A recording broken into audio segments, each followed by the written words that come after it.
राज्यामध्ये जेबी सिंड्रोमच्या रुग्णसंख्येमध्ये वाढ सुरूच आहे आणि जेबी सिंड्रोमच्या रुग्णांचा आकडा आता 127 वर पोहोचलाय।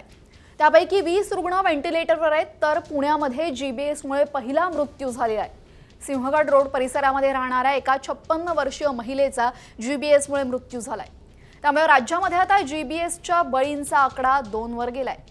याआधी सोलापुरातील एकाचा जीबीएसमुळे मृत्यू झाला होता आणि राज्यातल्या रुग्णांमध्ये 23 रुग्ण हे पुणे महापालिका क्षेत्रातले आहेत, तर 73 रुग्ण हे महापालिकेमध्ये नव्याने समाविष्ट झालेल्या गावांमधले आहेत।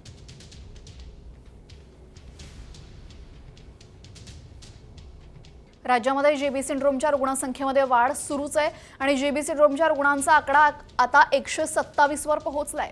त्यापैकी 20 रुग्ण व्हेंटिलेटरवर आहेत, तर पुण्यामध्ये जीबीएसमुळे पहिला मृत्यू झालेला आहे। सिंहगड रोड परिसरामध्ये राहणाऱ्या एका 56 वर्षीय महिलेचा जीबीएसमुळे मृत्यू झालाय। त्यामुळे राज्यामध्ये आता जीबीएसच्या बळींचा आकडा 2 वर गेलाय। याआधी सोलापुरातील एकाचा जीबीएसमुळे मृत्यू झाला होता आणि राज्यातल्या रुग्णांमध्ये 23 रुग्ण हे पुणे महापालिका क्षेत्रातले आहेत, तर 73 रुग्ण हे महापालिकेमध्ये नव्याने समाविष्ट झालेल्या गावांमधले आहेत।